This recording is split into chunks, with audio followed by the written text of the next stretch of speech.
So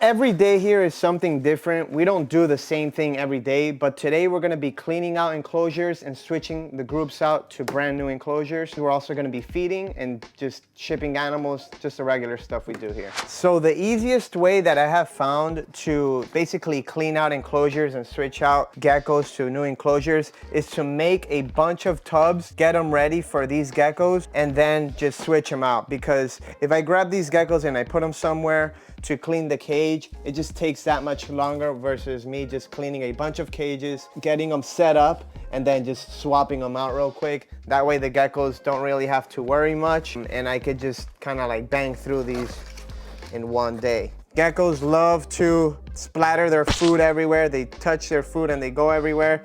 So we're gonna obviously get rid of this egg lay box. I'm gonna give them a new one. Since the moss is pretty good, I'm just gonna transfer the moss over. Make sure I don't have any eggs actually. We're just gonna transfer this moss over to a new egg laying container.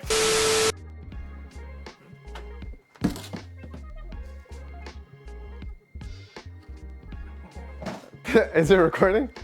Dude, I just found an egg in the mulch. That's why you look through the mulch right before you throw it out.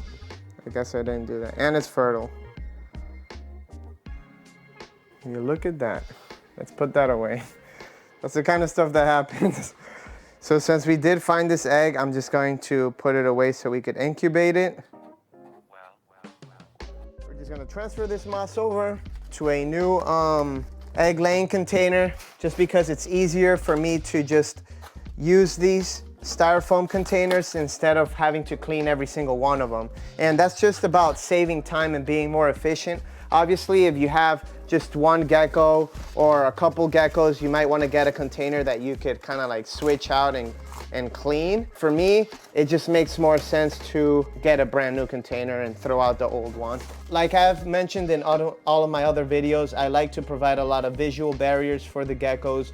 I like to give them egg crates for the same reason I use styrofoam food container, because this stuff, when it's dirty, I could just throw out. There's less things I have to clean.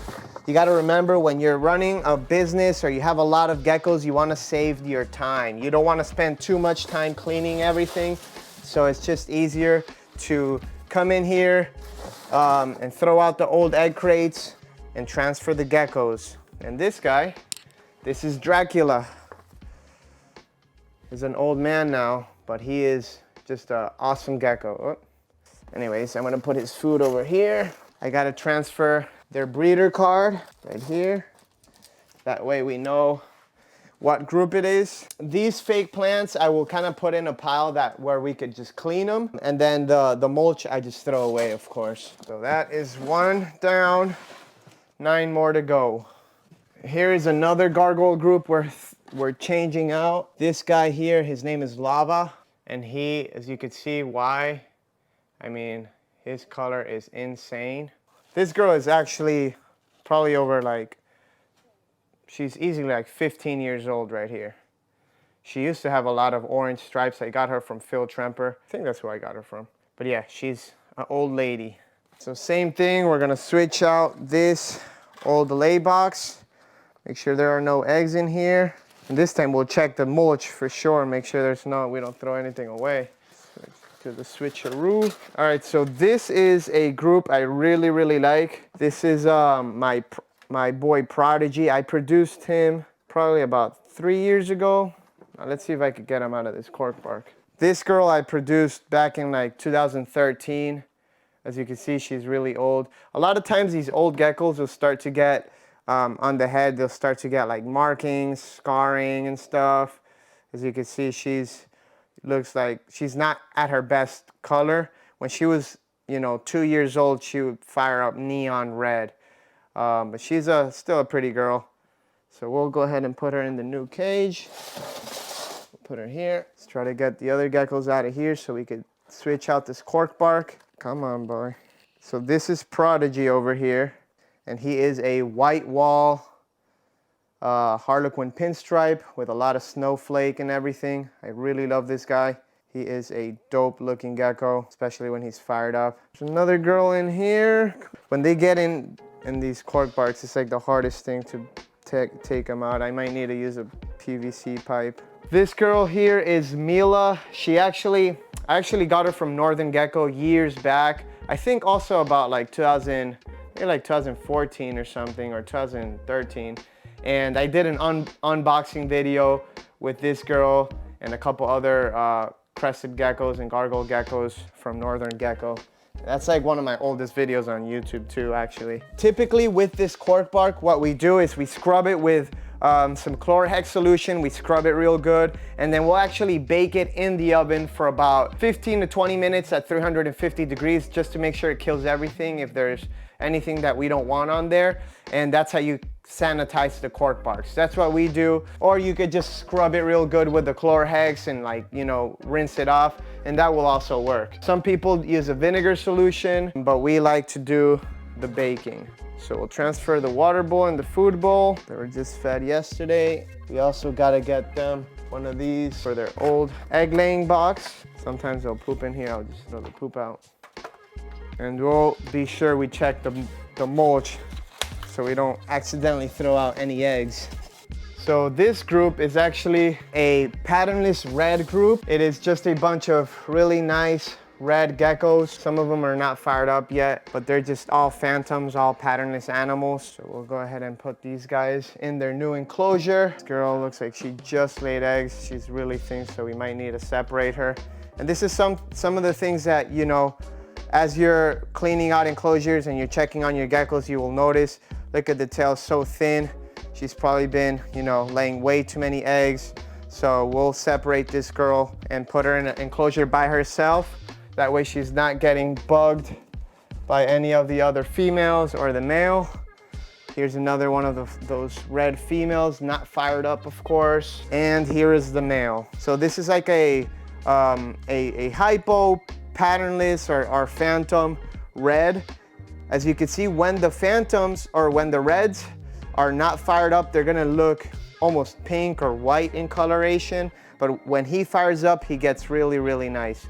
So we'll put him away. We'll make sure this girl gets a enclosure by herself and get some crickets in her or something. So another telltale sign that the female is gonna need some special care or attention. Obviously, if you could see, this tail is super thin, but on her head looks like it's a little bit sucked out. Like right here, it's not filled in.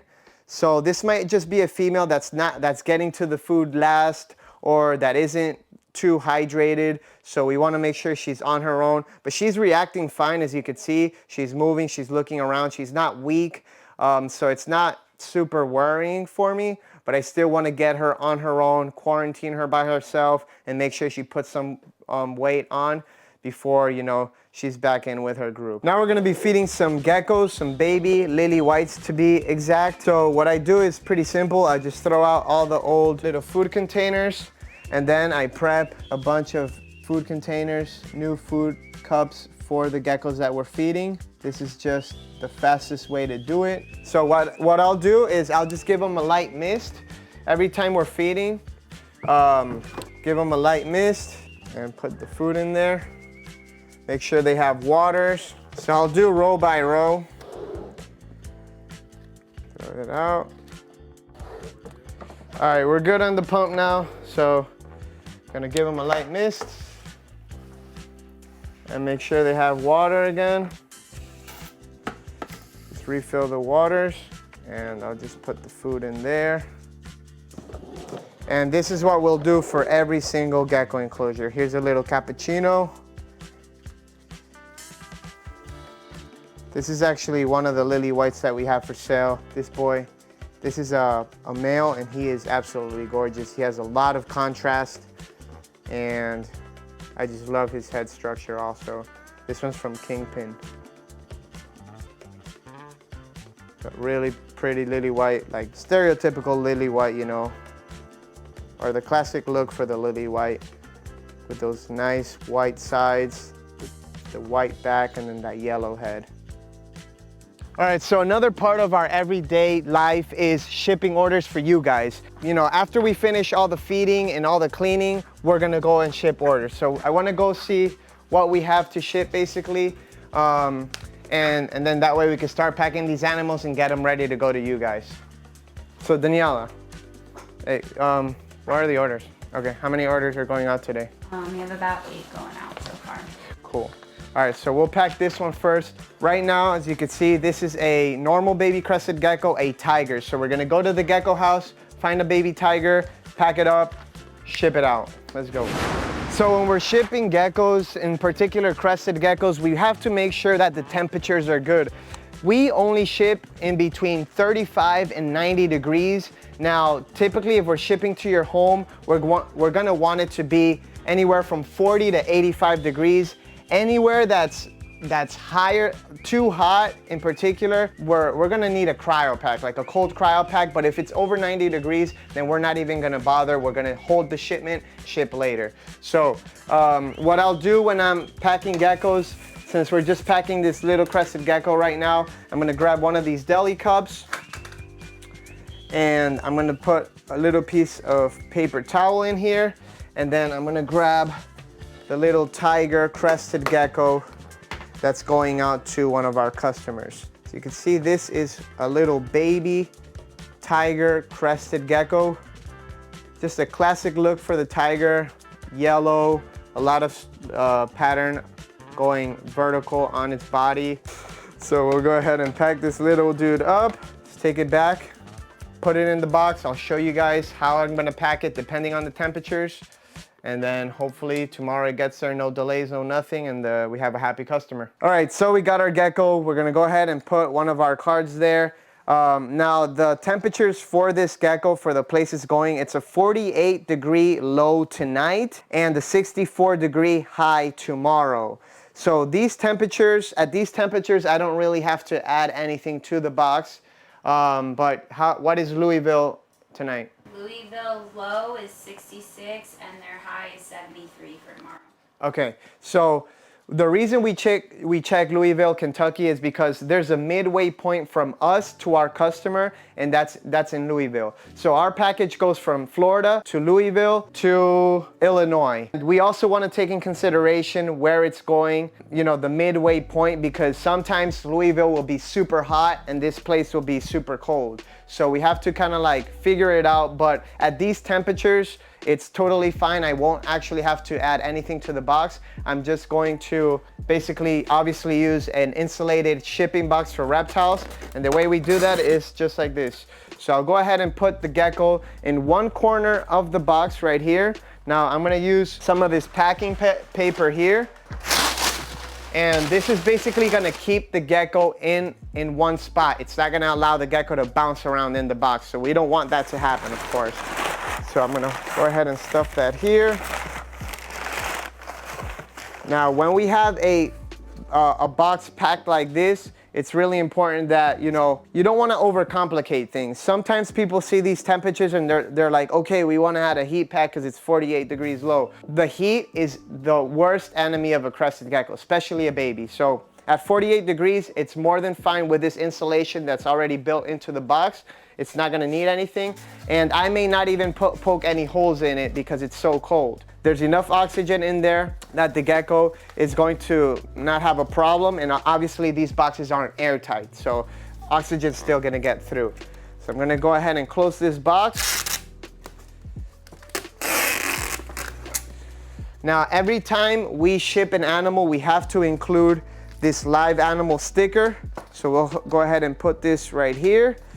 And we have to include the species name and of course the label, because we are required by law to have the species name that's in here, just so they know that it's nothing dangerous, nothing endangered or anything like that. It's just a crested gecko. So let me grab a pen.